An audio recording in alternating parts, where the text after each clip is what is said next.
todos pela participação de vocês. Eu vou pedir a gentileza de manter o áudio de vocês também desligados, mutados, né, para não atrapalhar durante toda a conversa que está tendo com as pessoas, tá bom? Com os palestrantes envolvidos também. Então, apresentando, né, eu sou a Tabata, que trabalha aqui na Brasel. Algumas vezes, acho que de vez em quando lá nos grupos de WhatsApp também, se tiver uma mensagem minha, né, ou também da Brasel com relação a algum comunicado importante. E aí, então, explicando um pouquinho também do que é a Brasel, né? Nós somos uma associação brasileira de bares e restaurantes.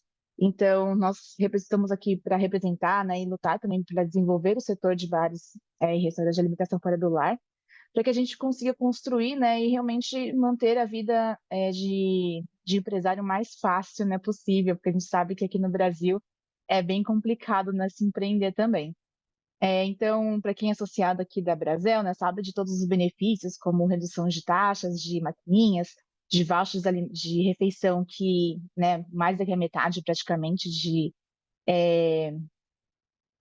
redução. Então, para quem quiser saber mais depois também sobre a Brasel, a gente manda também depois um e-mail para todo mundo, né, para saber todos os benefícios que a gente tem e também o interesse de se associar também com a gente também. Vou também nesse e-mail mandar também a apresentação e o contato também dos palestrantes e do moderador também, para caso vocês queiram também ter alguma interação posterior, possa realmente falar com eles. E também para já comunicar que esse webinar será gravado, né, e vai ser disponível depois no final. Mas também reforço que é importante a participação de vocês, porque se tiverem algumas dúvidas, é importante ressaltar aqui na webinar que a sua dúvida pode ser de milhares de outras pessoas envolvidas também com o nosso setor. Então, peço por gentileza a participação também de vocês e que usem o canal do chat também para fazer suas perguntas, que aí o Luiz Nardi, que é o nosso moderador, vai fazer também interação com os palestrantes. Então, vou iniciar agora apresentando os palestrantes, que é o João Júnior, né, e o João Neto. Então, a gente vai começar a se referir a eles a Júnior e Neto também. E logo em seguida, o Luiz Nardi vai se apresentar também. Então, por gentileza, claro de vocês. Bom, então vou começar eu me apresentando. Bom dia a todos. Meu nome é João Batista Optis Neto. Eu sou médico, médico do trabalho, né, especialista em medicina do trabalho. Sou advogado também, tá, como formação complementar. Fiz pós-graduação em ergonomia, que tem a ver com o que a gente vai discutir hoje aqui nesse webinar, tá? E eu sou um dos diretores, né, do Instituto Paulista de Saúde e Segurança do Trabalho. É uma empresa que nós temos aqui que atende as empresas e hoje nós somos parceiros da Abrazel para o atendimento nessa parte de saúde e segurança do trabalho, que envolve os exames ocupacionais, a realização dos laudos sobre o ambiente de trabalho, os exames exigidos na atividade de vocês relacionados à vigilância sanitária. Então, a gente atende toda essa área relacionada à saúde e segurança do trabalho e os exames obrigatórios. E, diante de tudo isso, a gente pensou em trazer para vocês esse webinar, esse tema, que é um tema que está sendo muito discutido, que são os fatores psicossociais, a introdução desses fatores dentro da documentação obrigatória da empresa por uma norma que passará a ter uma fiscalização em relação à identificação desses fatores e o que a empresa faz após identificar que existem esses fatores no seu meio ambiente de trabalho. É algo que já está quase começando, né, a entrada em vigor, 26 de maio, então a gente já está quase com essa norma em vigor e, a partir do momento que ela estiver em vigor, a possibilidade de sanções para as empresas, né? Então, acho que é isso que a gente queria trazer aqui para vocês, essa questão. Eu vou passar a palavra para o meu pai para ele se apresentar também, e aí depois a gente dá a sequência aqui no evento. Bom dia a todos. Eu sou o João Batista Optis Júnior. Aquilo que a gente diz sempre, né? Ao contrário, Júnior sou eu, ele é o Neto. E o que acontece é que o Neto acho que já apresentou de uma forma geral a empresa, mas é o Instituto Paulista de Saúde, Higiene e Medicina do Trabalho. Foi fundado em 88 e, nesse período todo, nós nos especializamos exatamente em cuidar da saúde e segurança do trabalhador em estabilidade com a empresa. O importante é sempre se ter isso em mente, né? Não adianta pensar e achar que se cuida de saúde do trabalhador sem que a empresa participe, principalmente sem que esteja ao alcance financeiro da empresa. Então, essa sempre foi. Eu sou médico, assim como o Neto, eu sou também especialista sou especialista em psiquiatria. E a ideia, a gente veio para esse webinário em função da nossa parceria com a Abracel e principalmente porque a gente começou a detectar que como essa norma, que veio dentro da obrigação da NR1, mas que vai estar remetida à NR17, e vocês vão entender no decorrer da nossa colocação o porquê de que eu estou dizendo isso, que ela viesse e tivesse uma interpretação, essas várias interpretações que se está vendo no mercado, algumas certas, outras erradas, advém até pela falta ainda de uma nota técnica que está sendo prometida pelo Ministério do Trabalho. Então, o que acontece é assim, ainda tem uma série de coisas a serem discutidas, mas o que a gente está vendo são discussões, o que a gente está vendo como divulgação é um pânico muito grande que se está colocando em alguma coisa já existente, alguma coisa que muitas das empresas já faz. E que, de repente, se surgiu de um pânico que todo mundo tenta posicionar assim, com a sua própria interpretação. E a ideia do webinário hoje é exatamente essa: é a gente trazer aqui o máximo de conhecimento e de discussão possível para as reflexões, mas principalmente tentando adaptar isso a uma realidade que a empresa possa fazer. Não adianta querer se pensar em alguma coisa que foge ao escopo da possibilidade. Tudo aquilo que é impossível de se cumprir acaba sendo impossível de se realizar, né? Então, eu acho que essa é a ideia de tudo isso. E agora eu passo a palavra ao Luiz Fernando para que ele se apresente também e Muito bom dia, posicione a pessoal. sua. Sou Luiz Fernando Nardi, fundador da Assertiva Food Service. A Assertiva foi fundada em 2016 com a proposta de reformatar toda a estrutura de redes de franquia de alimentação. Nós identificamos na época que as formatações elas precisariam ter mais identidade nos manuais operacionais, em checklists, em cada tarefa, em cada fluxo de trabalho e fazer que as pessoas pudessem entender e se envolver com cada tarefa, para que entregasse um trabalho dentro de um propósito da marca. E nós expandimos para formatações de franquias, para identidades de marcas, de processos, e hoje a gente olha muito para as pessoas. Todo o trabalho que nós iniciamos, primeiro nós iremos olhar para as pessoas, depois processos, produção, e enfim. E hoje estou aqui para colaborar com vocês, para garantir que todos conseguirão fazer as perguntas e que essas perguntas sejam respondidas. O nosso é dentro do entendimento do nosso setor. Como o Júnior colocou muito bem, muitos restaurantes já trabalham com materiais, com monitoramentos de ações e que estão preocupados, estão alarmados por algumas questões de internet, de pesquisas de fontes mal estruturadas, e o trabalho de casa já é feito. Basta apenas estar formalizando e organizando para possíveis fiscalizações aí, mas eu deixo para os profissionais estarem colocando. Então, me coloco à disposição para que vocês façam as perguntas e eu vou monitorando junto com os profissionais. Bom, então acho que eu poderia começar só para a gente ter um contexto aí do que a gente está falando, né? Para vocês entenderem o porquê da gente estar discutindo isso e trazendo isso para vocês. Como vocês sabem, as empresas elas têm que cumprir determinadas normativas relativas ao seu meio ambiente de trabalho, tá? Em regra, essas normativas elas podem ser divididas em duas partes. A gente faz o monitoramento do ambiente, então eu tenho que identificar o que aquele ambiente de trabalho pode causar de mal à saúde e à integridade física do trabalhador, tá? E eu faço o monitoramento que a gente chama do trabalhador, tá? Então, por isso que nós temos documentos e avaliações que são feitas no local de trabalho e nós temos avaliações que são feitas do trabalhador.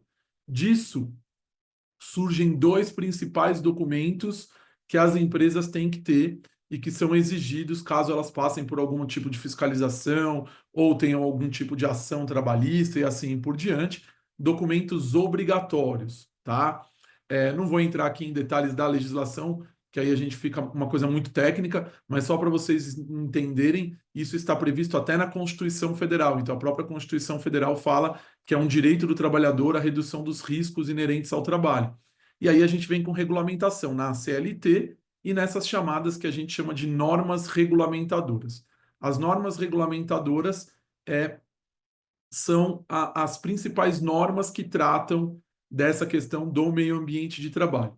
E os dois principais documentos, então, o Programa de Gerenciamento de Risco, tá? A previsão, onde isso está na NR1, e o Programa de Controle Médico de Saúde Ocupacional, que está previsto na NR7. Então, um vê sobre o ambiente e o outro vai fazer análise do trabalhador. É daí que vem a história de você fazer exames ocupacionais, você ter que fazer, por exemplo, lá, se tem ruído, eu identifiquei que tem ruído no ambiente de trabalho, eu tenho que fazer audiometria e assim por diante, tá? Então, sempre com essa visão. O que aconteceu?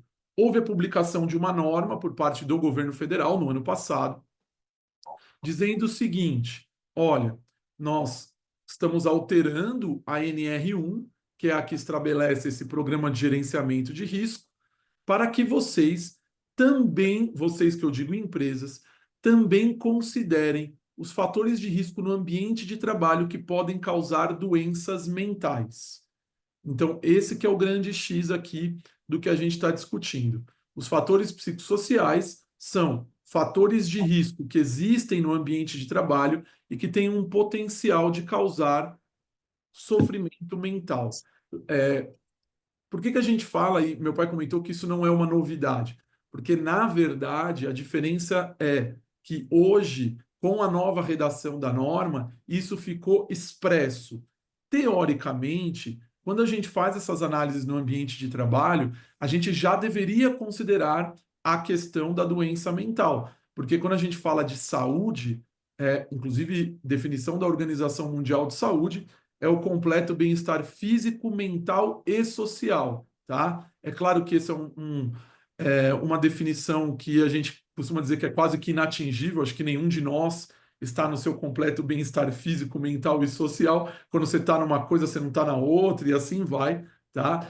A gente gosta mais de falar que saúde é uma razoável harmonia entre o indivíduo e o seu habitat, né, o seu meio ambiente, seja de trabalho, familiar, e aí não importa, mas fato é que esse fator psicossocial, chamado fator psicossocial, nada mais é do que isso. São fatores que possam existir no ambiente de trabalho e que causem doença mental. Qual que é a mudança? A mudança é que, segundo essa nova legislação, a partir de 26 de maio deste ano, as empresas vão ter que considerar isso na sua documentação. Então, quando alguém for elaborar um programa de gerenciamento de risco na empresa, vai ter que levar em conta também esses fatores que causam doença mental. Só que isso tem uma consequência só para vocês entenderem. A partir do momento que eu identifico um fator no ambiente de trabalho, e como eu disse, não é um fator novo, esses fatores psicossociais, e aí meu pai citou a questão da NR17, ele está introduzido dentro dos riscos ergonômicos.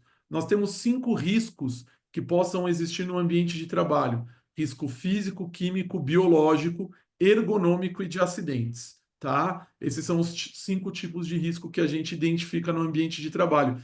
E o fator psicossocial está introduzido dentro do risco ergonômico, que está estabelecido na NR17, por isso que ele fez referência a essa norma. E aí, pessoal, o que acontece na prática? Quando eu passar a identificar o risco, eu vou ter que fazer alguma coisa com esse risco. A norma diz que o programa de gerenciamento de risco, chamado PGR, ele é constituído por duas coisas: inventário de risco e plano de ação.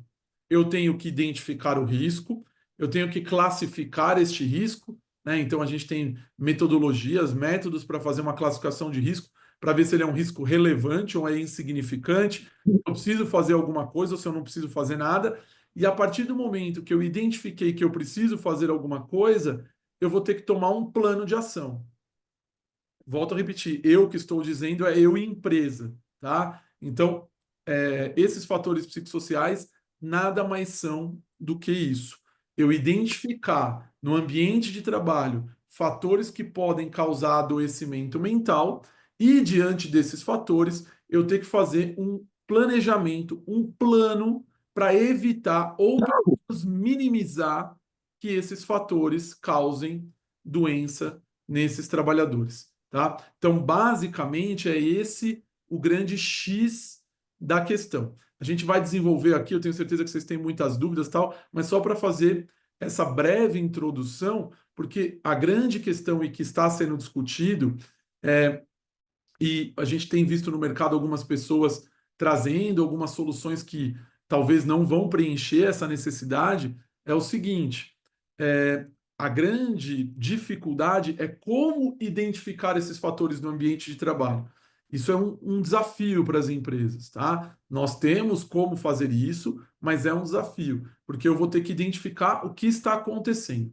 A gente costuma dizer, pessoal, só para introduzir esse assunto, que existem situações que são inerentes ao trabalho e existem situações que podem ser geradas por situações existentes no trabalho. O que eu quero dizer com isso?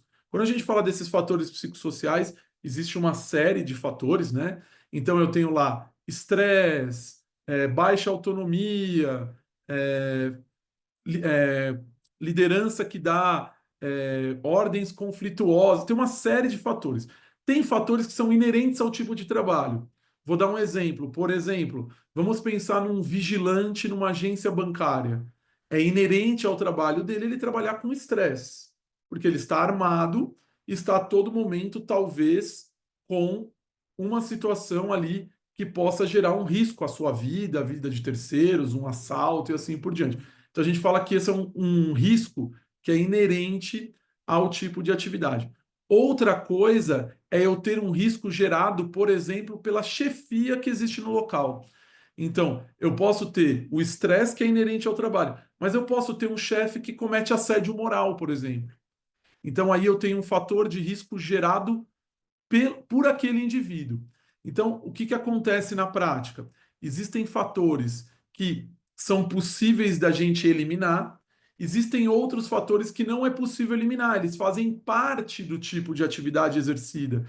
E aí nós vamos ter que adotar medidas para tentar minimizar os efeitos desses fatores nesses indivíduos. Tá certo? Acho que basicamente só para a gente fazer uma introdução e poder passar a palavra para o meu pai, para que ele possa complementar aí, para depois a gente passar para a discussão das dúvidas e o que a gente tem que trazer aqui para vocês.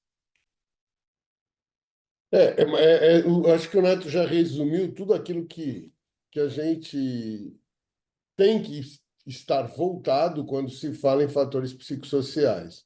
É óbvio que duas coisas que eu gostaria de chamar a atenção aí, que são inerentes, que são importantes, o Neto salientou muito bem o seguinte: existem fatores que eles são inerentes, não tem como. Por exemplo, não tem como se pensar dentro do... Vamos falar do ramo de atividade de vocês, que em horário de pico o teu garçom, o teu atendente, o teu copeiro não vai ter estresse. É impossível, porque ele tem que atender muita gente num curto espaço de tempo e isso vai trazer estresse. Só que esse estresse ele é inerente à atividade. Quem não quer esse estresse não pode ter essa profissão. É como o que o Neto usou de exemplo do vigilante. Você não quer ter estresse dentro do banco, de medo de assalto, ou de o que quer que seja, você não pode, então, ser vigilante. Então, isso é inerente à atividade. Agora, existem outros fatores que muitas vezes eles passam desapercebidos, muitas vezes por aquilo que eu vou agora usar vou até parafrasear o Fernando, por falta do quê? Por falta principalmente de uma dinâmica dentro da empresa. Por falta do quê? Por falta do quê? De uma orientação dentro da empresa. E isso acaba sendo um fator estressante. Por quê? Tudo aquilo que eu não sei fazer me gera estresse. É muito próprio do ser humano a gente ter uma repulsa em primeiro momento àquilo que é novo. Por quê? Porque aquilo gera, de uma certa forma, a insegurança em você realizar aquela nova tarefa ou aquela tarefa. Quando isso está esquematizado, documentado, cartilhado, e eu tenho ciência de quais serão os passos para eu atingir aquele objetivo, eu muitas vezes diminuo ou minimizo muito o estresse que aquela função, aquela atividade, aquele possa existir. Outra coisa é a condição organizacional. Por quê? Porque a condição organizacional, de uma certa forma, me traz um alívio de atividade. Esse alívio de atividade é muito importante para que eu não tenha uma condição psíquica alterada na minha atividade. Outra coisa, e nós vamos falar disso, tenho certeza que isso será algumas dos questionamentos, é assim, existem estresses que são inerentes à personalidade de cada um. Existem pessoas mais estressadas e pessoas menos estressadas. Como é que eu lido com isso? Eu vou lidar com isso exatamente sabendo, conhecendo as minhas atividades, eu colocando aqueles indivíduos nos lugares certos. Não adianta eu pegar um indivíduo, por exemplo, que tem uma personalidade mais tranquila e botar ele num pico de estresse, porque ele vai produzir menos ainda e vai trazer transtorno para ele, por morosidade, por enfim, vai trazer a pressão, não de chefia, como o Neto falou, muitas vezes de chefia, mas muitas vezes até do próprio público naquele indivíduo, porque ele tem um perfil diferente daquilo que se espera. Como também não adianta eu botar um estressado para atender algumas atividades que eu sei que são inerentes à reclamação, porque vai acabar saindo até na mão com o cliente ou virando uma balbúrdia. Então, isso só se consegue quando você tem o quê? Um projeto organizacional. Então, a Siri está falando comigo aqui, me respondendo. E eu diria que nesse contexto todo, a finalidade, o que se busca dentro dessas condições das avaliações das melhorias dos fatores psicossociais, nada mais é do que aquilo que já existe, como o Neto falou, daquilo que nós muitas vezes já fazemos, só não documentamos, só não estamos voltados para isso, e lembrar que tudo isso só passou a ser introduzido pela NR1 dentro do PGR, em função de que é público, porque foi a própria Previdência quem fez a publicação, os Fs, as doenças mentais que estão classificadas no CID como F, são, sem sombra de dúvida, as doenças que mais dão absenteísmo hoje e que mais traduzem os pedidos de benefício dentro da Previdência Social. Eu acho que, em linhas gerais, e tudo aquilo que vai à Previdência Social é prejuízo para a empresa, é importante que a gente saliente. E tudo aquilo que gera absenteísmo também é prejuízo para a empresa. Claro que tudo tem que ser analisado dentro do horizonte das condições de cada empresa. O setor de vocês tem que ter uma análise diferenciada, esse é o motivo da Abracel nos trazer aqui. Por quê? Porque é um setor em que se tem que pensar também na alta rotatividade, no grande turnover que ocorre dentro das atividades do setor. Agora eu passo a palavra, se me permite, para o Luiz, para que ele, de repente, comece a posicionar as dúvidas que surgiram. E aí... Vamos lá, turma. Foi uma explicação bem clara como que será implantado essas atualizações. Nada mais já existia, né? Foi só uma formalização que agora será fiscalizado, será cumprido essas normativas. E eu tenho algumas perguntas para que a gente possa seguir um caminho. Foi falado que o psicossocial, ele está dentro de uma análise ergonômica. Agora, como que é realizada uma análise ergonômica em um ambiente tão exaustivo dentro de bares e restaurantes, para que a gente possa entender onde que nós estamos pecando, como que é feita essa análise ergonômica, para que a gente possa entender até mesmo o que que é Ah, essa análise. vamos lá. Como que funciona a análise ergonômica, tá? O que que é a ergonomia, né? Por que a gente fala análise ergonômica? Análise ergonômica porque é uma avaliação que é feita da interação entre o indivíduo e o seu ambiente de trabalho, tá? Então, para a gente resumir, ergonomia é isso, é o estudo da interação entre o indivíduo e o seu ambiente de trabalho. Essa análise ergonômica ela é feita com uma vistoria, né? Nós temos diversos clientes na área de bares e restaurantes, então é feita uma vistoria, nós enviamos um profissional habilitado para realizar uma vistoria no local de trabalho, para obter informações tanto com os chefes tal e observar a atividade como ela é exercida, tá? O que acontece é que a parte de ergonomia, ela sempre, apesar de vamos dizer assim, o conceito e tecnicamente a gente também ter que considerar a questão mental, como isso não era exigido na legislação, ela sempre foi muito voltada para a questão somente física, só para a questão dos movimentos, peso. Então, por exemplo, como que faz o transporte? Eu tenho que transportar alimentos do estoque para a cozinha. Como que isso é feito? Você colocando normas, eu preciso trazer qual que é o peso?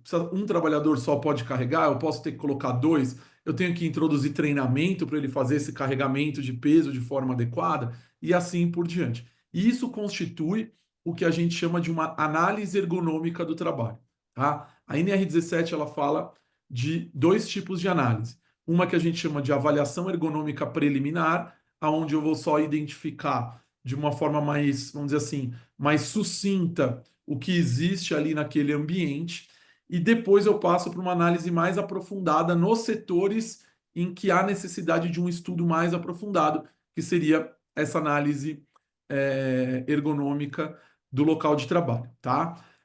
Como que isso é introduzido, então, nos fatores psicossociais? Eu vou trazer neste documento, nesta análise ergonômica, além da interação do indivíduo em relação à questão física, a interação em relação à questão mental, tá?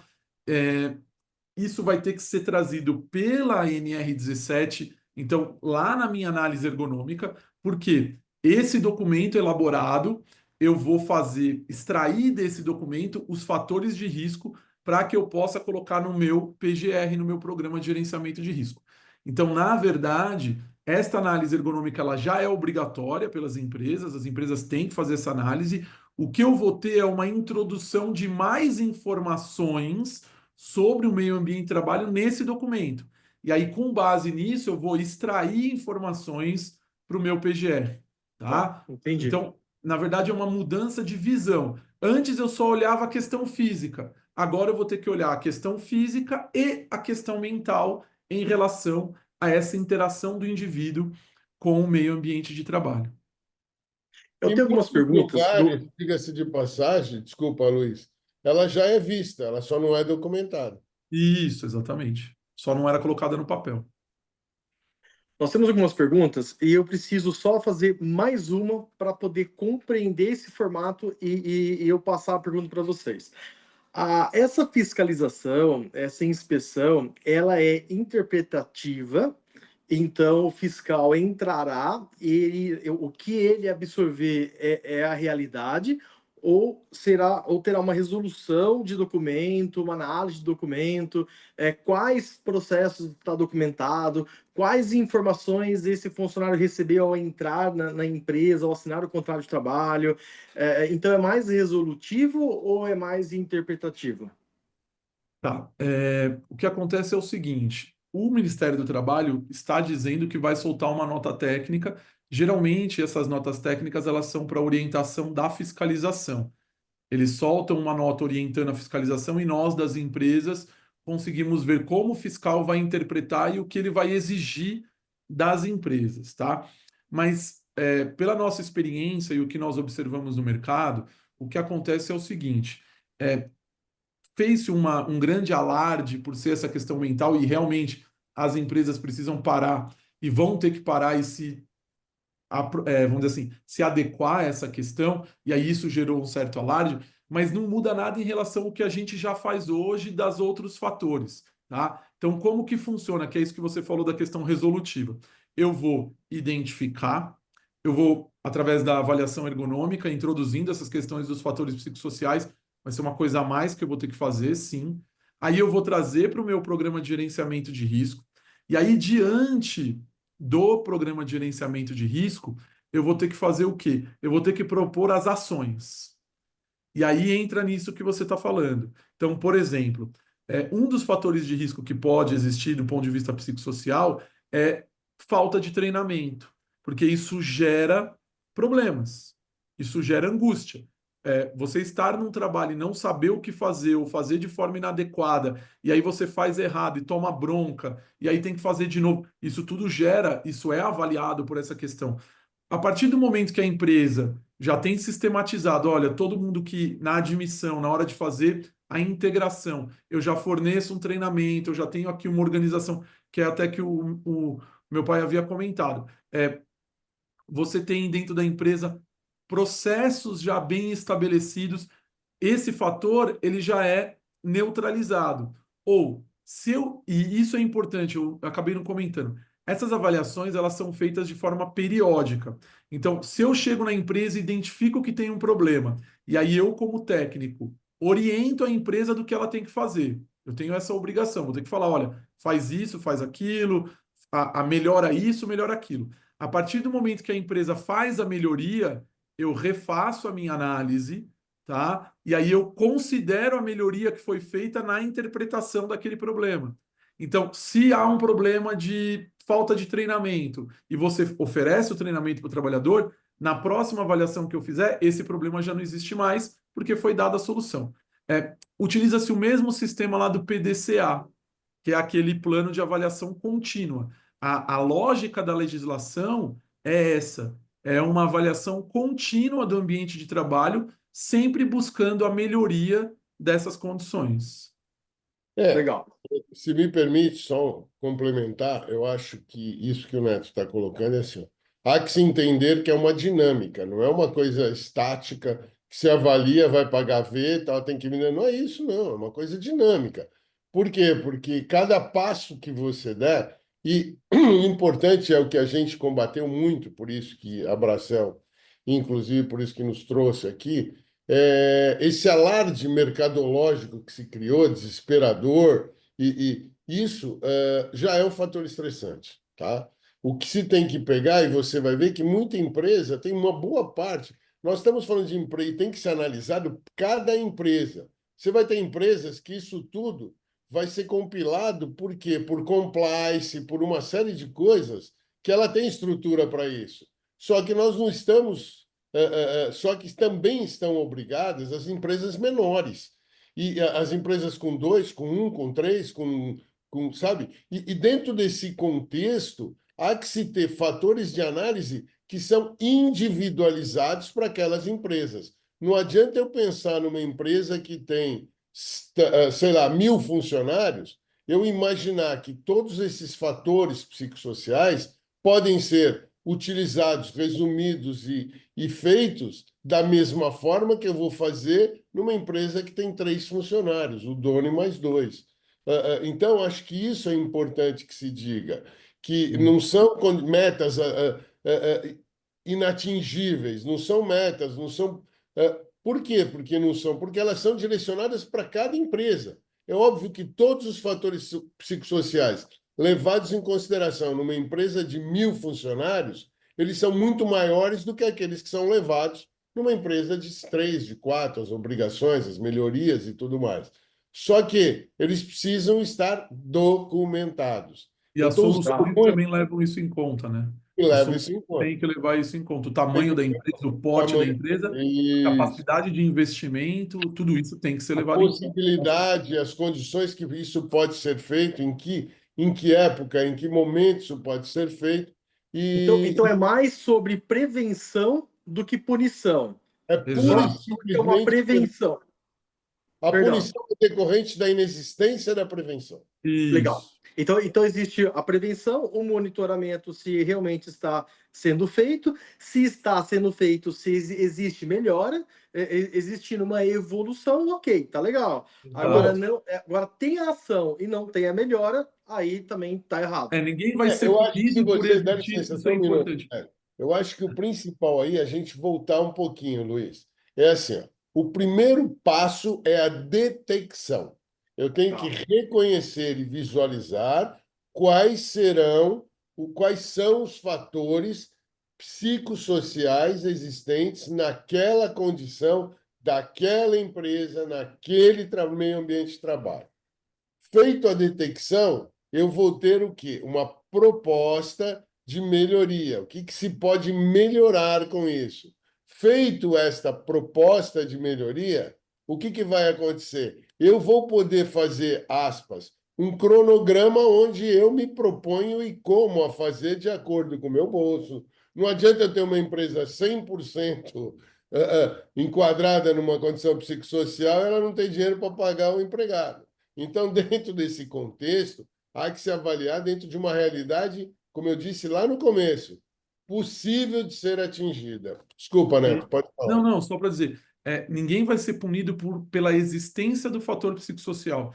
Eu vou ser punido se eu não identificá-lo, e eu vou ser punido se eu, identificando, não fizer Se não nada. fizer nada. Entendeu? Legal. Então, assim, porque aquilo que eu falei, tem alguns tipos de atividade que os fatores são inerentes à atividade, não tem como. Se eu falar assim, acaba com o estresse de a cozinha de um restaurante no momento de. Não existe como. Acaba com o estresse de um médico num pronto-socorro. Não existe como acabar isso. Então, eu preciso saber quais são esses fatores e o que eu posso fazer para tentar, pelo menos, minimizar o efeito desses fatores sobre o trabalhador. A E se ideia me permite, é essa, né? e se me permite, também há que se entender que esses fatores psicossociais, eles são partitários. Existem responsabilidades da empresa, mas também existem responsabilidades dos trabalhadores.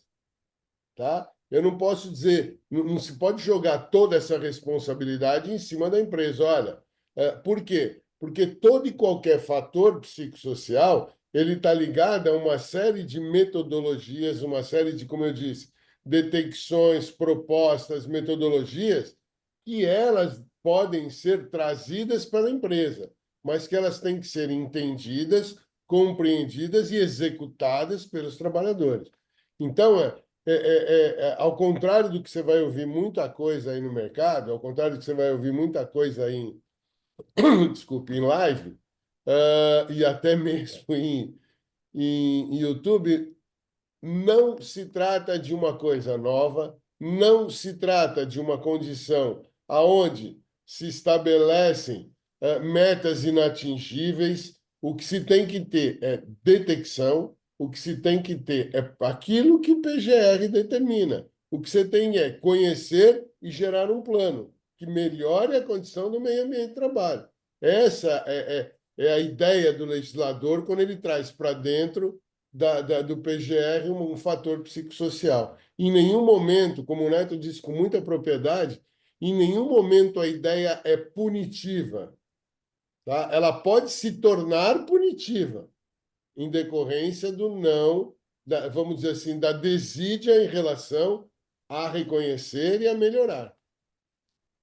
A minha discussão foi em cima de algumas perguntas que foram chegando para que a gente pudesse formar essa opinião. E agora eu vou uma por uma aqui.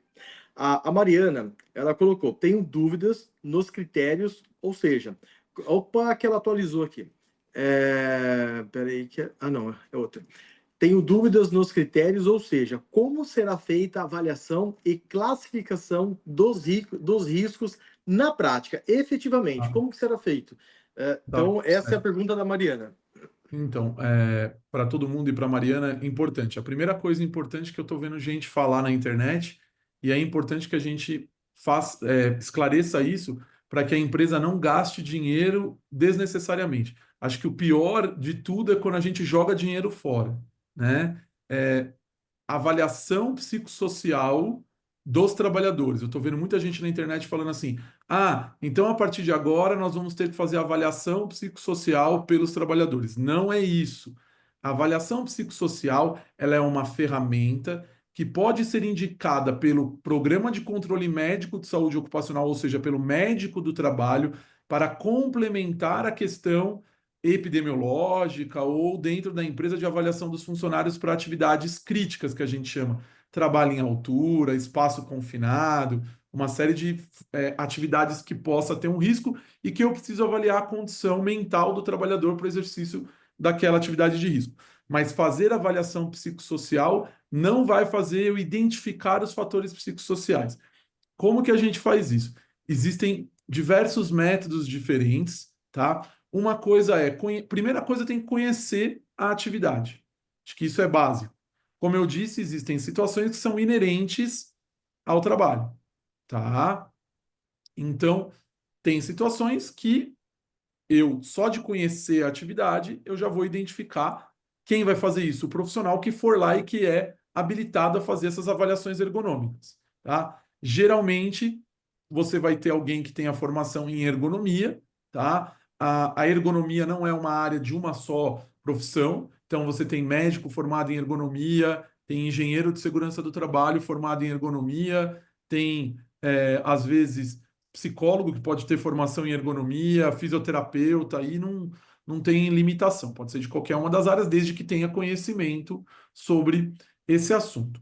Uma outra forma que pode ser feita também é a aplicação de determinados questionários específicos para identificação desses fatores de risco para os trabalhadores, tá? Isso é obrigatório? Vai depender do método que o profissional que vai identificar vai adotar.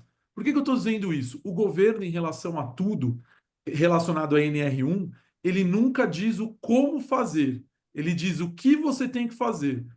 A norma, se vocês pegarem a norma e lerem a norma, ela não fala como, ela fala o que tem que fazer. Ela não traz o passo a passo de como a gente vai fazer aquilo. Ela fala, ó, você tem que identificar os fatores psicossociais, ponto. Como você vai fazer isso? Aí é uma questão da empresa, do profissional que ela contratou. Aí empresas maiores geralmente têm esses profissionais por exigência de lei contratados direto pela empresa.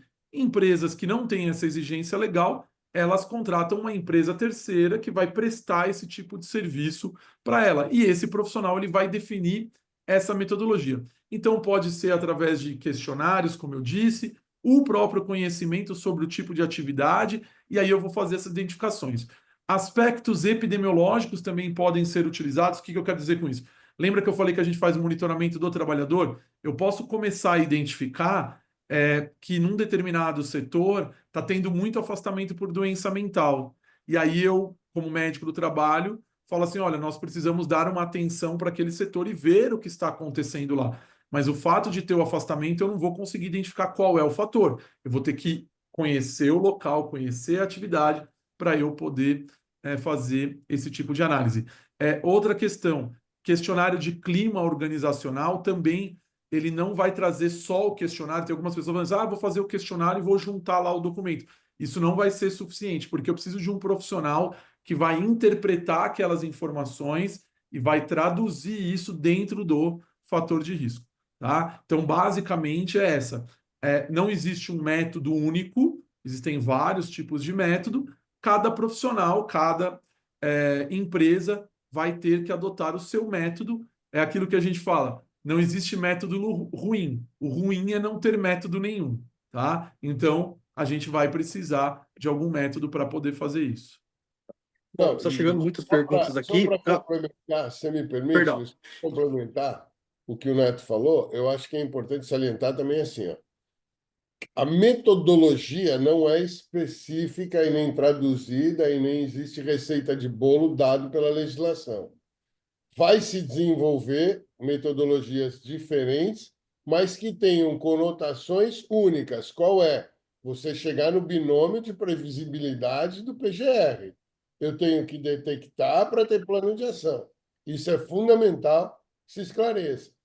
Não adianta eu imaginar que com alguns documentos porque teve análise só da psicológica, ou porque teve. Não. Nós estamos falando em meio ambiente de trabalho. Então, é multifatorial. Eu tenho que analisar os Fs, eu tenho que analisar. Então, é todo um contexto que vai ser analisado, a metodologia é livre. É o que eu brinco, a metodologia é livre, mas o resultado é obrigatório. Eu tenho que chegar a uma conclusão para que eu possa detectar e, a partir da detecção, eu propor melhoria. Muito bom. Uma curiosidade do Claudemar. Quais as punições se a empresa houver um caso?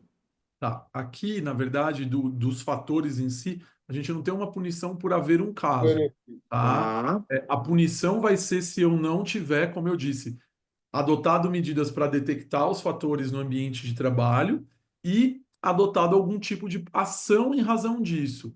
Eu identifiquei que eu tenho um problema, eu preciso adotar algum método para tentar minimizar esse problema, tá? Algumas coisas não envolvem, às vezes a pessoa, vou ter que gastar grandes valores, não, às vezes não. Às vezes é uma questão só de organização mesmo, de documentação. A empresa dá treinamento, mas não documenta. Eu tenho uma série de questões que às vezes é só uma questão de organização por parte da empresa para que a gente tenha esse plano de ação, tá? É só uma questão de Legal. orientação mesmo para que isso seja efetivado. E aí a punição que pode acontecer é, caso eu tenha um problema, não fiz nada e eu tenho um trabalhador que adoeceu por causa desse problema, aí a punição que você teria seria por parte da Justiça do Trabalho se ele movesse uma ação contra a empresa, né? Eu vou criando aí um passivo trabalhista, né, que a gente fala, eu vou criando ali casos que eu posso sofrer uma ação trabalhista. No caso da fiscalização por parte do Ministério do Trabalho, ele vai ver na sua documentação, a partir de 26 de maio, você está detectando os fatores psicossociais? Ah, não tô. Aí você pode ter uma multa. Não, eu estou detectando. Tá, detectou. O que que você fez? Você tem algum plano de ação? Isso não quer dizer, pessoal, é bom que a gente esclareça isso também. Isso não quer dizer que você tem que fazer tudo no minuto que detectou. Não é assim. Ah, eu detectei um problema, então eu preciso resolver tudo amanhã. Quando é um problema mais grave, eu tenho que resolver de imediato. Por exemplo, se eu tenho uma máquina sem proteção e aí eu tenho um risco de ter um acidente grave e tal, eu tenho que resolver de imediato.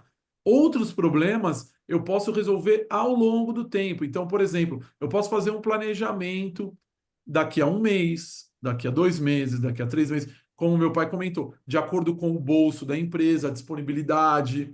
Então, isso é uma coisa que tem uma certa maleabilidade, não é uma coisa tão rígida, tá? Aí vai depender muito do profissional que está elaborando a documentação para que ele possa chegar nisso na empresa, conversar, ter esse contato próximo com a empresa, que acho que é o principal, né? Por isso que a gente acredita, e falando da nossa empresa, né? Nós acreditamos que a gente tem que ter um contrato com o cliente ao longo do tempo e não uma contratação pontual para fazer um tipo de documento, porque aí você perde este acompanhamento ao longo do tempo, você perde essa proximidade, perde a possibilidade de, em caso de dúvida, poder entrar em contato. Então não é uma ação pontual que eu vou fazer, contrato, faço e acabou. Não, a gente acredita numa questão de você ter um contrato e uma parceria ao longo do tempo para justamente poder ver essa modificação e poder ajudar nessas alterações que são necessárias para as empresas. Mesmo porque nós João, estamos falando em monitoramento e evolução. Isso precisa lá Exatamente. ter Não é uma acompanhamento. coisa pontual. e é Né? assim, Luiz, eu costumo dizer assim, ó, não é proibido ter fatores de risco, é proibido ignorar fatores de risco, tá? Exatamente. Você Que pode ter, legal. tem coisas que são inerentes, tem coisas, como a gente já disse, tem coisas que vão aparecer de acordo com a dinâmica. Agora, primeiro, não acredito em nada que possa ser feito quando, ao invés de eu tentar resolvê-la, eu vire as costas. Por quê? O Neto falou nas consequências administrativas, que é a multa de fiscalização, e nas consequências trabalhistas diretas. Agora, existem N consequências, que aí sim são de altos valores, se considerar, que são aquilo que se pode classificar como indireta.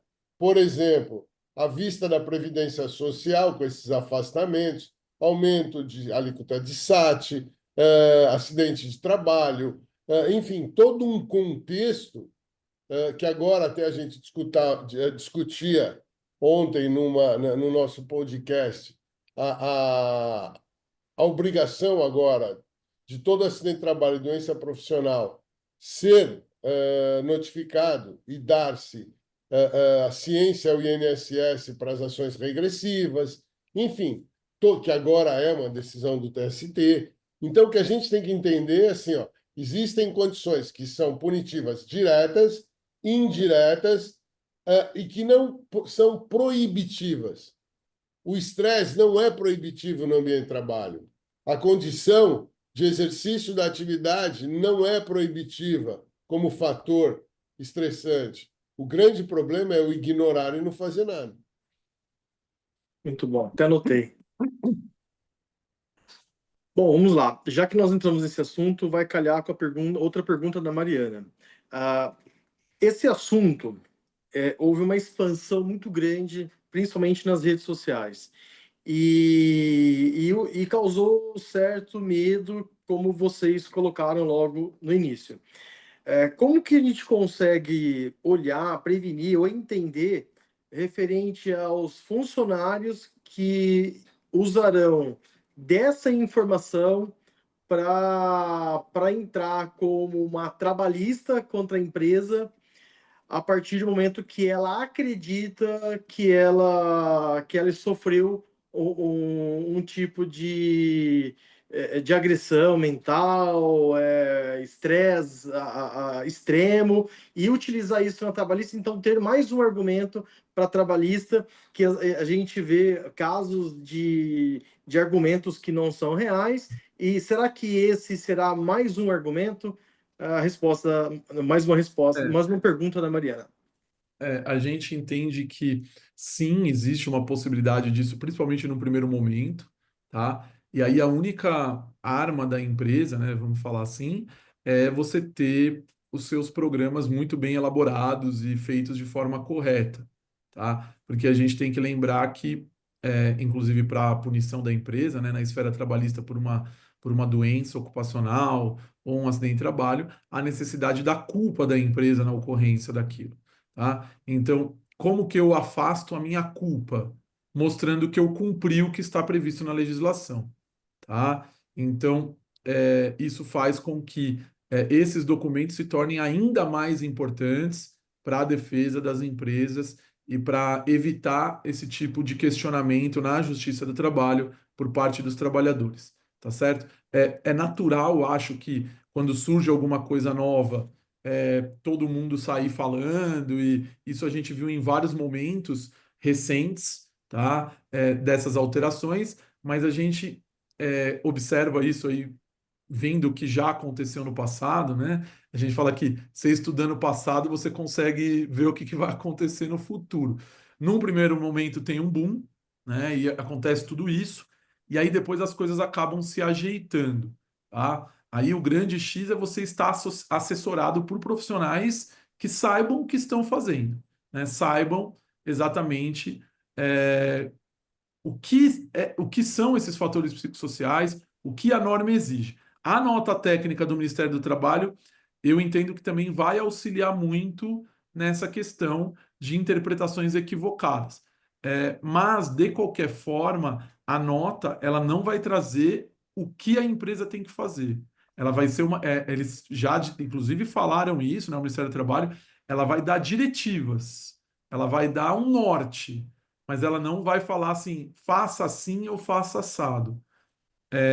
As normas elas não vêm mais nesse sentido. Aí nós, profissionais, técnicos, que estudamos sobre o tema, temos que trazer tudo isso e adaptar ao que é exigido pela legislação, tá? Para Acho que responder, basicamente é isso, né?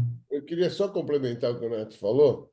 Dois fatores. Primeiro, se me permite, é Mariana, né, o nome dela? Mariana, Mariana, se você me permite, Mariana, é assim, ó. Pior do que qualquer acusação que se possa fazer em vão é você não ter nenhum documento que prove o contrário. E, nesse caso, essa documentação que prove essa análise, toda essa condição que se faça dos fatores psicossociais, você vai ter provas se aquele fator é ou não fator causal, fator direto ou fator indireto. Primeiro aspecto. Segundo aspecto, o que leva a Justiça do Trabalho ao trabalhador buscar essa condição é exatamente quando ele percebe que nada está sendo feito ou ele pode usar daquilo como um fator que lhe favoreça. Quando você tem isso, e isso é que eu disse, por isso que lá atrás eu disse, há que ter a participação da empresa e do empregador, do empregado e do empregador dentro dessa condição. Ele vai saber que você também está documentado quanto aquele que alega.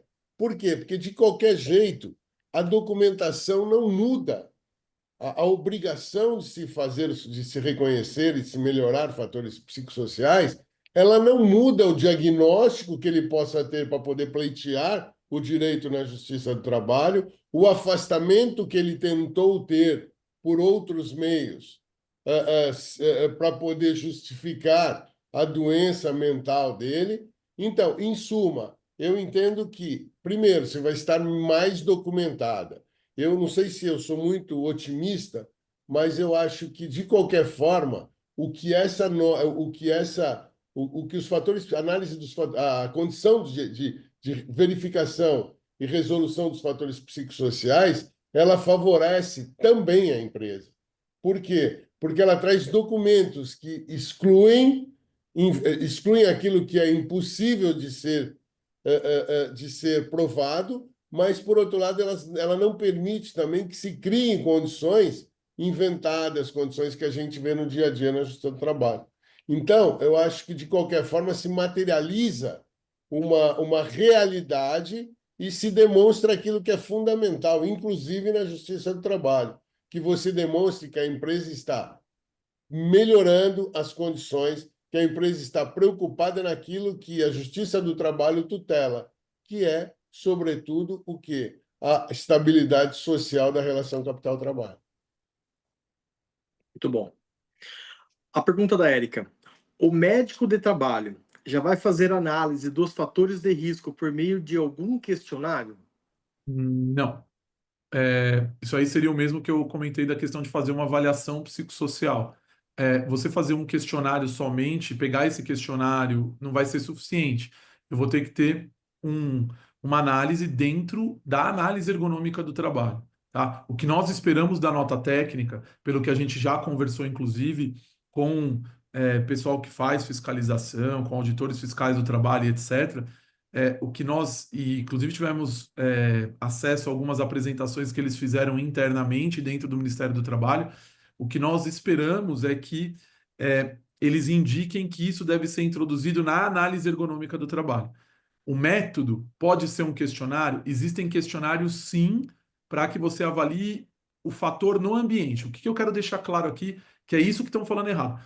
Tem uns tipos de questionário que é, por exemplo, para detectar se a pessoa tem propensão a ter depressão, ou se ela tem propensão a ter suicídio, ou propensão. Isso nós estamos avaliando o efeito, a doença.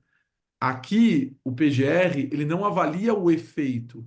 O efeito é dentro da NR7, lá do Programa de Controle Médico de Saúde Ocupacional, tá? O que nós estamos falando aqui é que eu vou ter que avaliar o fator no ambiente de trabalho. Aí, para avaliar esse fator no ambiente de trabalho, pode ser que eu tenha que fazer um questionário com os trabalhadores? Sim, tá? Eu vou ter que adotar algum método e alguns métodos indicam de se fazer questionário, mas não é o tipo de questionário que às vezes a gente vê o pessoal falando. Então, existem questionários para verificar se a pessoa tem propensão a ter ansiedade, porque vamos pensar, só para dar um exemplo para isso ficar claro. Imagine que eu, como médico do trabalho, você tem 30 trabalhadores e aplico um questionário para saber quem tem depressão e quem não tem depressão na empresa. Aí eu pego essa informação. Dos 30, você tem 5 que têm depressão. Qual fator psicossocial eu identifiquei com isso? Nenhum. Nem Eu não identifiquei qual é o fator. Pode ser que esses 5 tenham depressão por coisas que nem têm a ver com o trabalho, que não tem nenhuma relação com o trabalho. A gente tem que entender que o que se busca nesse reconhecimento de fatores psicossociais é a influência, que isso que eu digo que é proteção para a empresa, é a influência do trabalho nas condições mentais do trabalhador. Isso não quer dizer que ele não pode, ninguém está buscando doença. Se ele Nesse tem uma momento, doença, não. é o produto final. Ele Exato. pode ter uma doença, uma depressão, em decorrência de outros fatores, fatores familiares, separação, sei lá, filho, enfim, qualquer outro fator que possa ser gerador. E aí que eu digo que é isso que agora há pouco eu respondia, em relação à proteção da empresa. Quando eu tenho padronizado, discutido, metodologia, análise geral sobre os fatores causais, fator de razão direta de causa e efeito dos riscos aos quais eu possa ou não ter fatores psicossociais dentro da atividade dele, eu isolo as extraocupacionais. Então, não dá para dizer que aquele cara teve uma depressão porque ele está sob estresse no horário de pico, por exemplo, usando um exemplo, horário de pico do restaurante. Ele tá num período de separação da esposa, ele está com um filho que está preso, enfim, existem fatores extraocupacionais, mas como é que eu identifico, como é que eu excluo? Eu só consigo excluir incluindo. Ou seja, eu tenho que saber quais são os fatores geradores possíveis na atividade para que eu possa excluir os extra-atividades. Tá.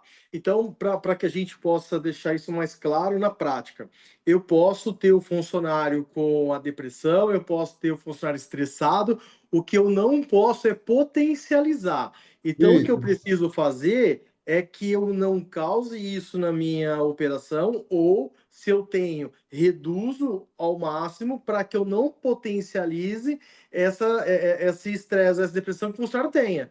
Tá bom. Enquanto Exatamente. eu estou fazendo esse trabalho, eu estou dentro, mesmo que o funcionário seja Sim. depressivo ou estressado. Seja o que Tá. for. É a Sim. mesma coisa que você pensar, é que a gente às Até vezes esquece. porque, A desculpa, lógica é a mesma. A lógica é a mesma, por exemplo, vamos pensar num indivíduo que trabalha e carrega peso e ele tem um problema de coluna.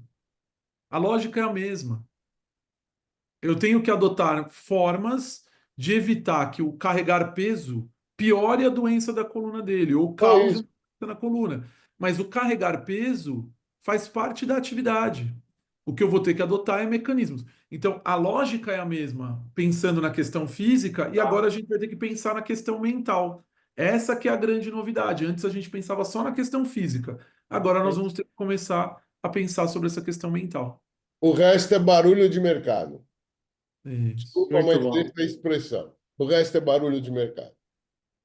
Isamara, quais exemplos de melhorias e ações que as empresas podem fazer para diminuir a exposição ao estresse nos ambientes de trabalho? Eu acredito que a gente já tenha colocado bastante Sim. exemplos, né, práticos, mas se os doutores quiserem colocar. Tentar. O primeiro aspecto, deixa eu ir na frente agora, né? O primeiro aspecto disso é, dentro da tua empresa, reconhecer quais são esses fatores. Não existe uma receita de bolo, isso que é importante.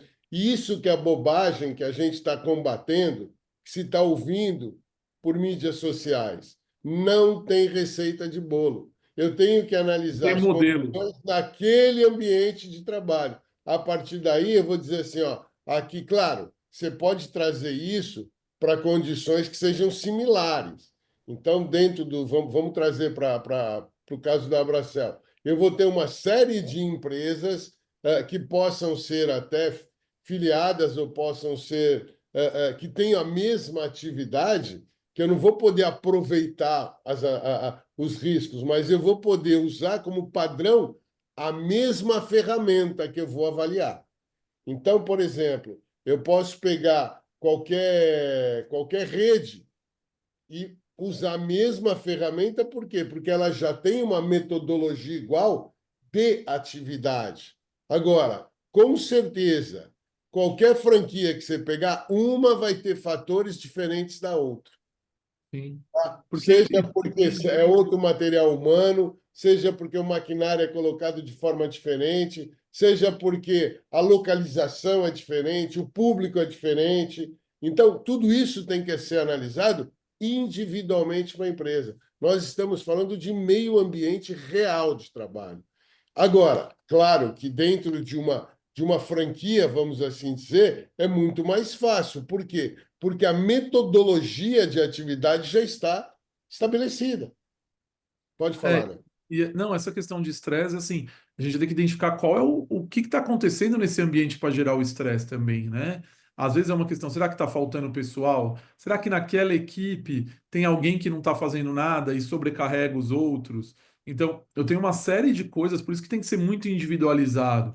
Por isso que vocês Protocolo. veem na internet, a gente está vendo muito o pessoal vendendo modelo, né? Aparece aquelas propagandas no Instagram, né? Paga lá. Compra o modelo, compra isso, compra aquilo.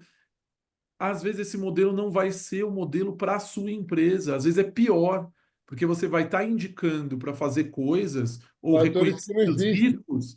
reconhecendo os riscos que sequer existem na sua atividade, né?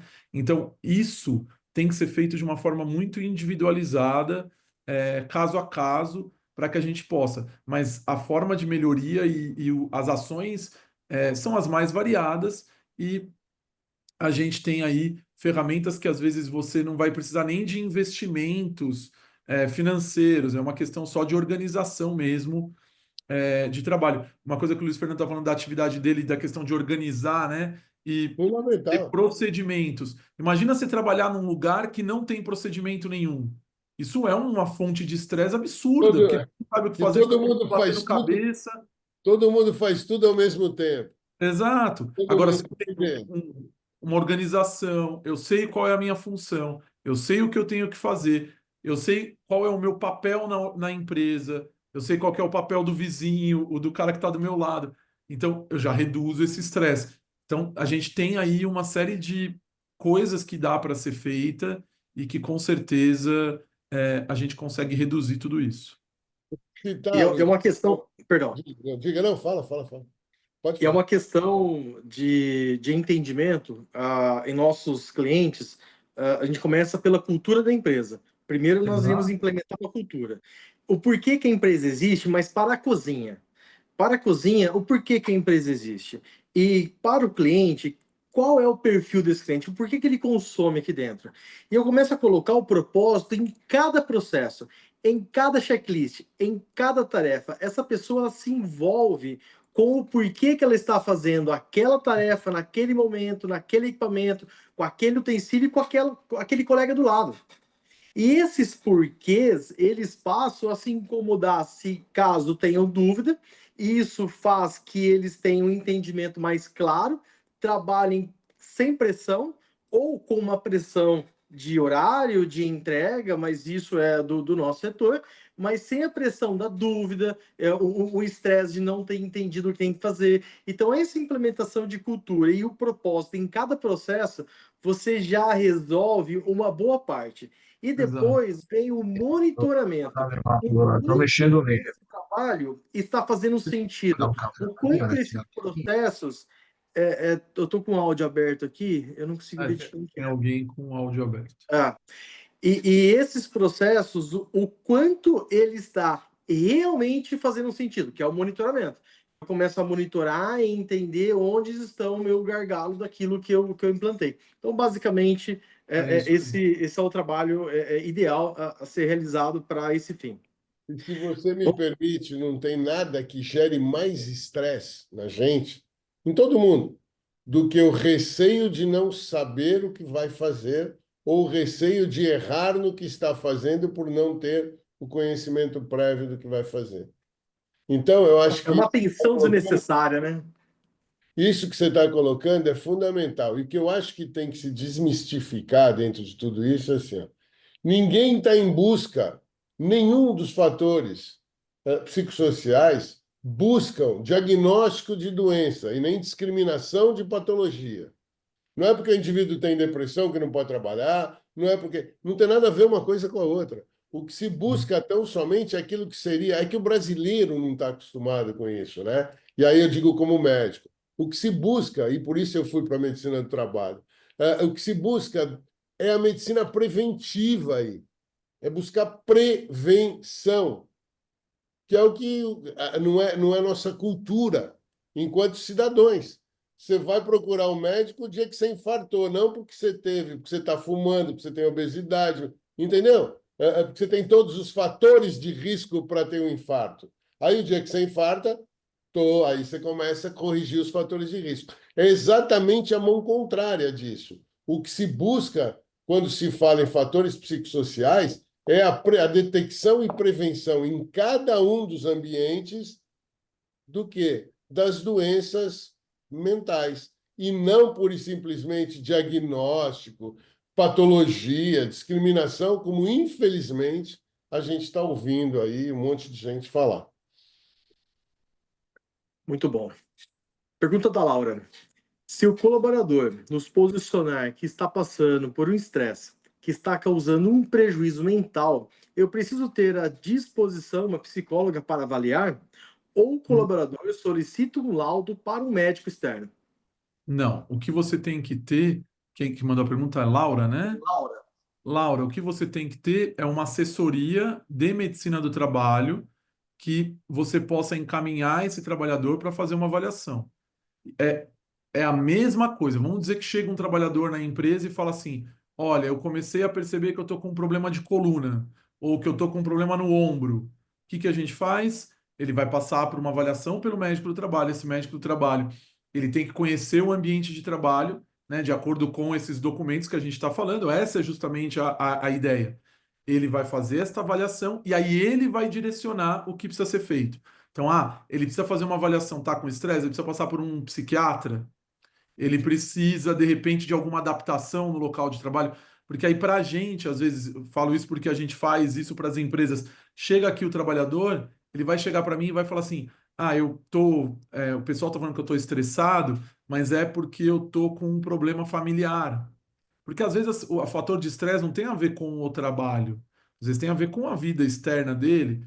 Eu estou me separando da minha esposa, eu estou com um problema financeiro, contraí uma dívida.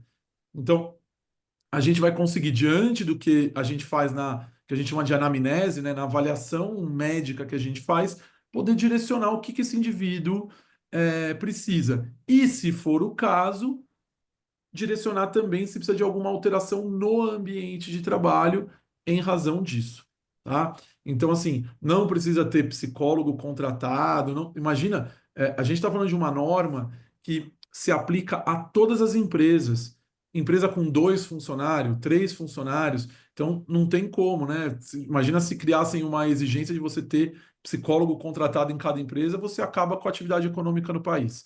Então, na verdade, não precisa de nada disso. Você pode encaminhar, de repente, para ele passar por um psiquiatra externo? Até pode. Acho que talvez seja uma outra solução. Mas, para mim, a solução ideal é: você faz os exames ocupacionais com alguém, faço. Essa pessoa te dá uma assessoria, aí volta naquilo que eu falei. Uma coisa que seja contínua, não pontual. Não aquele ASO que você manda lá o trabalhador. Faz o ASO, né? Tem empresa que manda o cara fazer, é até o cara que escolhe aonde ele vai fazer o exame, tá? Então, não. Eu tenho uma consultoria, eu vou encaminhar para que seja feita uma avaliação pelo médico, que é um contratado da empresa, né? Presta serviço para a empresa, para que esse médico possa direcionar qual é a melhor conduta a ser dada. Isso, inclusive, é uma das melhorias lá. No plano de ação, a gente coloca isso. Então, um fluxograma. Caso um trabalhador tenha uma queixa relacionada à questão mental, será encaminhado para o médico do trabalho da empresa. Então, isso já é uma ação que a empresa Faz está parte. tomando dentro daquele plano de ação que a gente havia comentado. Muito bom. Júnior? Oi. Tá, não, Não, achei que eu o tenho Neto comentado. resumiu, acho que o Neto resumiu bem.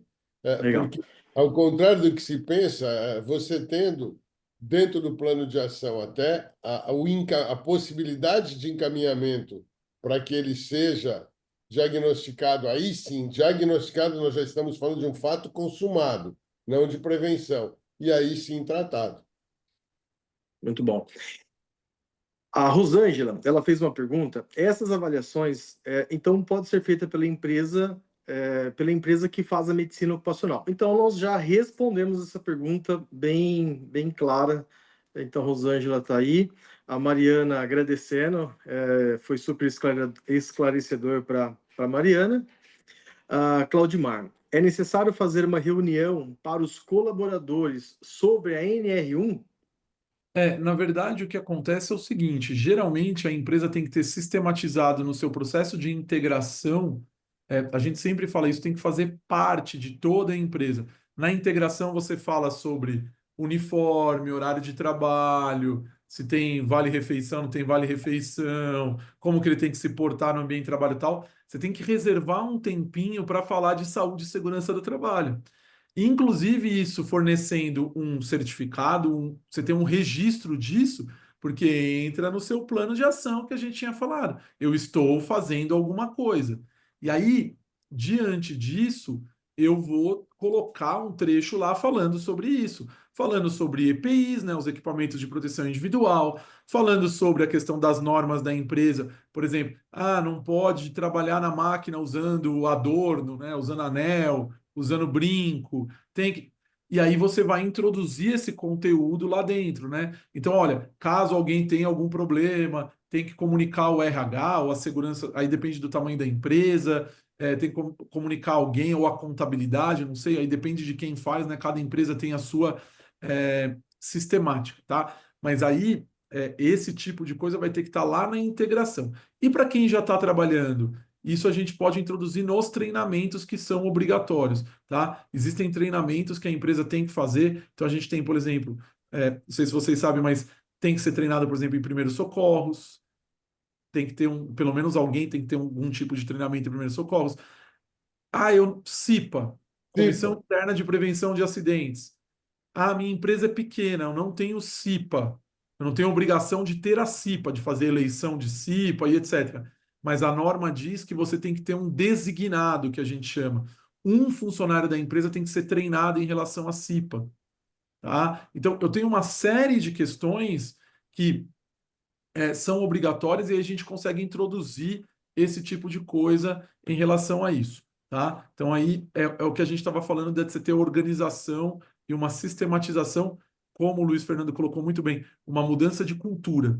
Acho que esse é o principal, né, da gente ter em relação a tudo isso. eu queria só complementar, né, que quando a gente fala em integração, dá a ideia assim, não, isso é coisa de grandes empresas, isso tem que ter um departamento de RH. E não, quando a gente fala em integração, pode ser do proprietário que trabalha junto com o trabalhador ali, Sim, para que ele demonstre, para que ele passe ao trabalhador o que esta integração, ou seja, qual EPI ele usa, que máquina ele liga, onde ele tem que tomar cuidado, tudo isso é integração. E essa integração é feita, inclusive, trazendo dentro de fatores psicossociais. É importante também lembrar, que eu volto a repetir, a importância daquilo que o Luiz Fernando colocou com muita propriedade, né? Você ter método, você ter descrito metodologia. Quando você fala em integração, você fala exatamente naquilo que é o norte do Luiz Fernando, que é fazer o quê? É trazer para a empresa aquele método sobre o qual, aquela ferramenta que ela vai utilizar para que aquele trabalhador se integre o melhor possível no ambiente de trabalho. e muitas vezes isso é feito, só não é documentado. Documentado. É feito, você dá orientação, só que você não escreve, não faz ele É assinar que pior. ele recebeu. Que é pior. É isso que tem que ser feito. Na assertiva, todos os nossos passos, eles são formalizados. O funcionário, ele vai escrever com a própria manuscrito o que ele entendeu sobre aquela ação, sobre aquele treinamento, sobre aquela reunião, sobre aquela integração. As integrações em restaurantes, elas acontecem setorizadas. Então, quando eu apresento um setor, eu finalizo aquela integração e eu faço a formalização e esse funcionário ele estará escrevendo o que ele entendeu. Então ele compreendeu que essa área de risco, ele compreendeu que esse do horário X ao Z é o horário de pico, o horário de pico é um horário de extremo estresse. Ele entende, aí ele compreendeu, ele está formalizando de próprio punho o que ele compreendeu. Eu passo para o próximo setor. E no outro setor eu vou formalizando. E com isso eu começo a criar um histórico evolutivo, porque eu passo Claro. também a fazer a consulta do que ele entendeu e teve uma má interpretação. Então eu também posso estar errando na minha comunicação. E essa evolução é o que onde eu consigo arquivar todas essas informações. Caso aconteça alguma coisa, eu tenho todo o histórico, um acompanhamento e as provas pelo qual o funcionário passou e ele foi validado, ele validou que ele já sabia que aquele ambiente era estressado, principalmente naquele horário.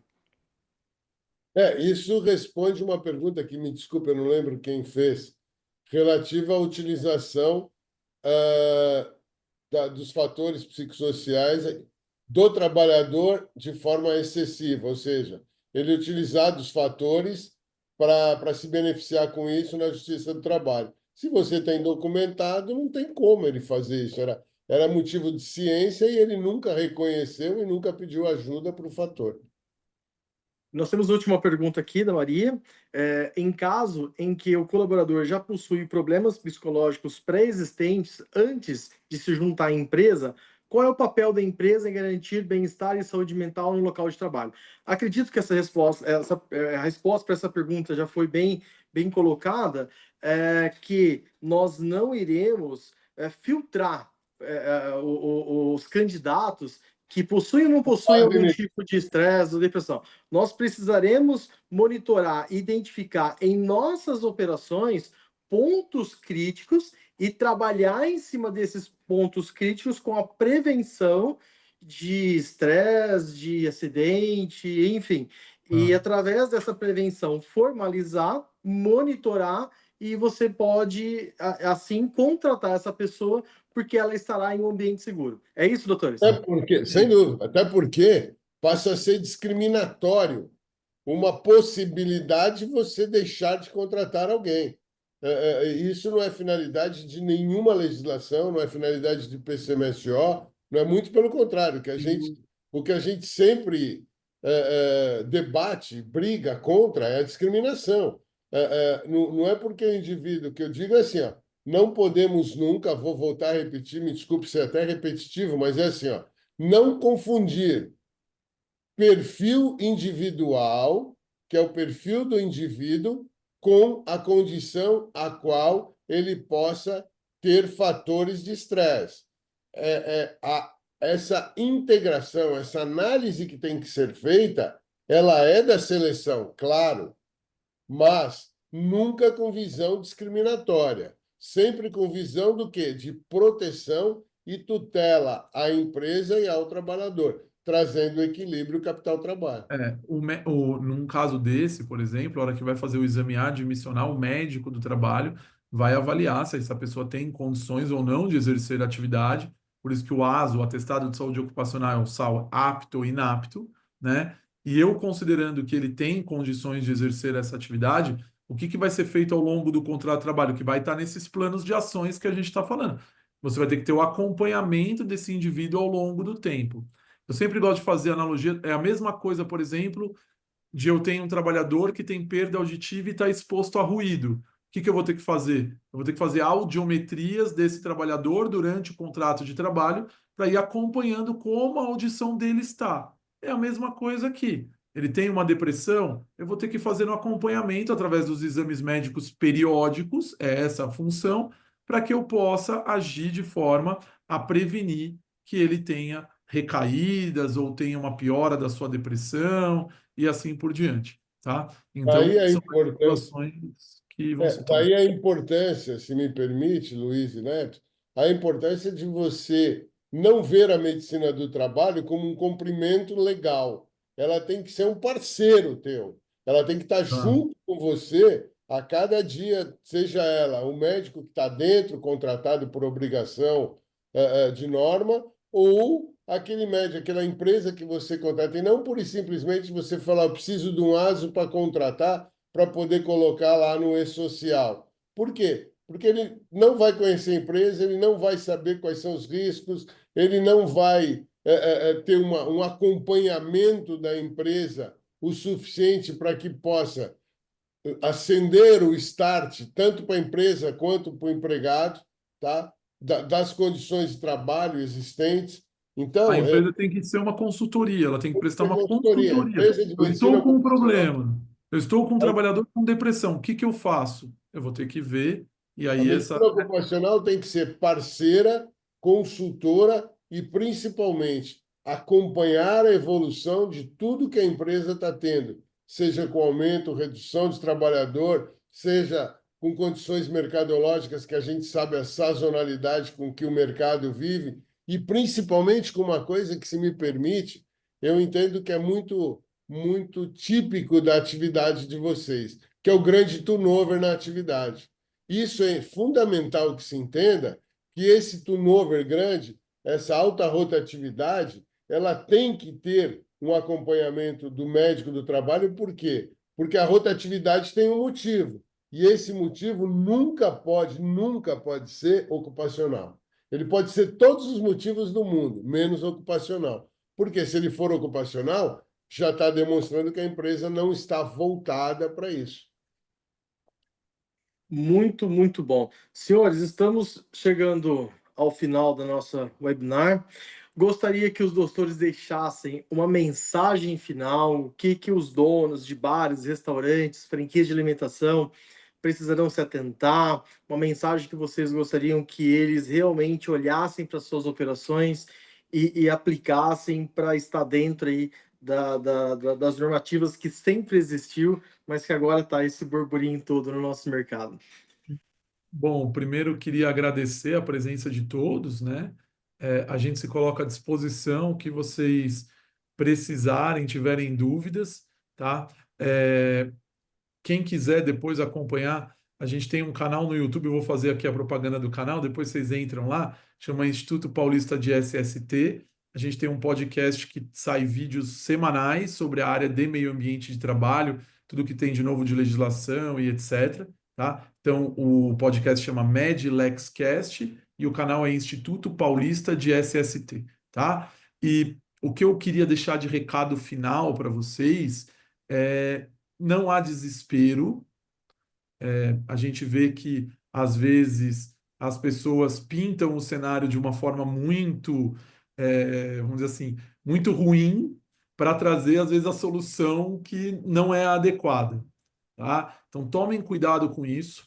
Não existe receita ou fórmula mágica. Duvide de qualquer um que chegue para você e fala assim: ah, eu tenho aqui uma receita que eu vou te vender e vai resolver o problema. Isso não é verdade, porque isso vai ter que ser feito de forma individualizada, cada tipo de empresa no seu ramo de atividade, mesmo dentro de bares, restaurantes, franquias, não interessa. Cada atividade tem a sua peculiaridade, que vai ter que ser analisada, tem o seu tamanho pelo número de funcionários, pelo local. Isso às vezes varia até de cidade para cidade, tá? Então, a gente tem que ter uma solução individualizada, tá certo? Então, não é desesperador, não é nada de novo, tão novo assim. O que tem é uma exigência por parte do governo, na modificação da norma, que a gente passe a reconhecer as questões mentais também relacionado ao meio ambiente de trabalho, tá certo? E por último, busquem consultorias que possam te dar segurança e saibam o que estão fazendo, tá? Tomem cuidado só para não acabar gastando dinheiro de forma errada, porque às vezes acho que o pior de tudo, como eu disse, acho que é o pior cenário, tem aquele que não faz nada, mas o pior é aquele que acredita, investe, faz e está jogando dinheiro fora. Acho que esse seria o pior cenário aí para o empresário. Então tomem cuidado com isso somente. Vejam, procurem profissionais sérios, existem vários profissionais sérios no mercado e que possam dar uma assessoria adequada para vocês. De minha parte, eu queria agradecer primeiro a audiência e a paciência de vocês em nos ouvir, que é um tema realmente que, se para a gente ele é estressante, imagina para vocês. E ele é estressante em função do quê? Não da sua possibilidade, mas do entendimento e do estigma que se criou no país todo em relação aos problemas mentais. E isso vem da própria, aquilo que você falou com muita propriedade, né, Luiz? Isso vem da própria cultura da empresa, né? Isso vem da própria cultura do dia a dia nosso. Agradecer e parabenizar a iniciativa da Abracel em trazer um tema polêmico como está sendo. É um tema que saiu no mercado, que foi jogado no mercado e que foi interpretado de forma, a meu ver, individual, sem que se olhasse um contexto global para que se pudesse dizer o que a gente hoje disse e afirma, a relação existente de algumas coisas que se faz e não se olha para elas, tá? Lembrar que aonde não tem ordem, não tem progresso, então é importante, mais do que nunca, essa condição do que a gente propõe aqui, que é o reconhecimento da atividade, a descrição da atividade, é a documentação da atividade, a integração do indivíduo, é o contexto global para que se possa falar em saúde mental, tá? Senão não tem como. No meio da bagunça, eu costumo dizer assim, ó, no meio da bagunça todo mundo é louco. E é fácil de você ver isso. Qualquer confusão que comece, de repente, a pessoa mais ponderada do mundo começa a ter atitudes ou de autodefesa, ou de, se não de autodefesa, de posicionamento realmente, que complicam toda uma situação. Então, acho que isso é fundamental. Então, agradecer a Abracel pela iniciativa, parabenizá-los pela iniciativa, agradecer a você, Luiz, pela participação aí, pela colaboração que você deu com seus conhecimentos e dentro do foco, e dizer que estamos à disposição e o que tem que ser feito, eu acho que o Neto já resumiu.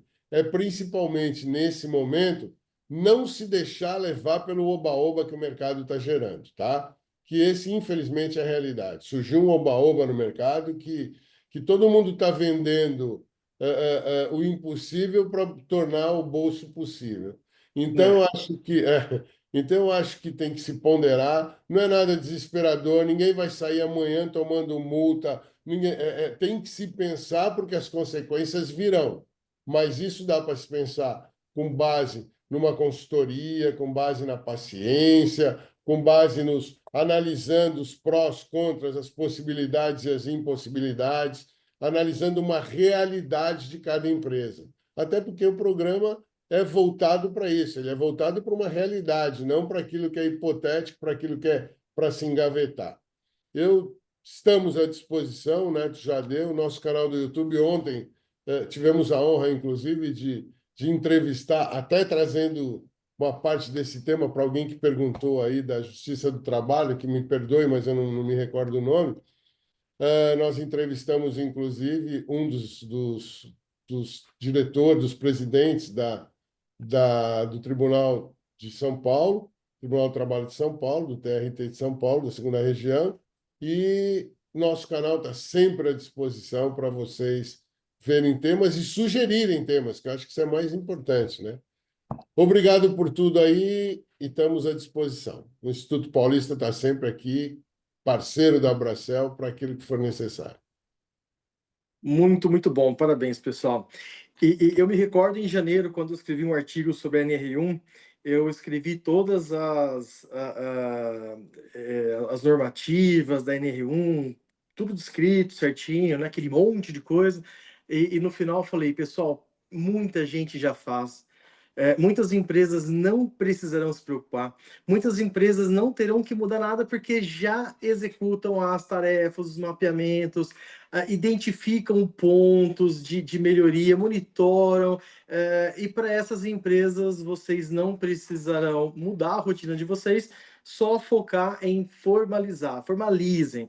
Quem não formaliza, por favor, faça isso, mas então foi um artigo que até foi muito em cima da hora. Conversando com agora os especialistas, eu tive a aval, tá tudo certo. Então, eu agradeço muito a participação de vocês, a participação de todos que estão aqui no webinar. Também me coloco à disposição, quem possui redes de franquias para toda uma reestruturação, até mesmo para esse tema. Quem busca formatar o teu negócio para franquia, já formatado da forma certa, da forma correta, todos os processos mapeados, todos os fluxos definidos, com todos os funcionários sabendo exatamente o que eles precisam fazer para que a operação flua com padrão, qualidade, redução de custo e que tenha rentabilidade. Agradeço a oportunidade que a Brasel nos dá sempre, abrindo as portas, e muito obrigado, pessoal. Obrigada, Tá bom? gente, em nome da Brasel. Obrigada também aos palestrantes, nossos especialistas, e também a Luiz também como moderador dessa web, né? Então, lembrando também, né, que tanto o Neto quanto o Júnior, eles são parceiros nossos da Brasel, né, que é Instituto Paulista, né? Então, sendo associado, eles têm também um desconto, também têm oportunidades, benefícios exclusivos, né, com a empresa deles. Voltando também, eles são especialistas também na parte de medicina do trabalho, então qualquer auxílio que alguém estiver também aqui, se esteja precisando de um profissional na área, eles também têm essa parceria com a gente está lá no menu de parceiros. O Luiz Nardi, né, fora também que é a parte também de gerenciamento de franquias, né, toda a parte de consultoria, tudo com franchise, ele também é nosso professor, né, que dá aula da ESB, né, que é a Escola de Bares e Restaurantes, então quem quiser também saber mais sobre isso, também a gente também se coloca à disposição. Então, mais uma vez, muito obrigada a todos pela participação. E aí, mês que vem também teremos um novo web, né, também, assim que estiver tudo mais definido com data e tema, também eu coloco lá à disposição para vocês e para vocês também saberem. Então, obrigada a todos, bom dia. Obrigado, bom dia.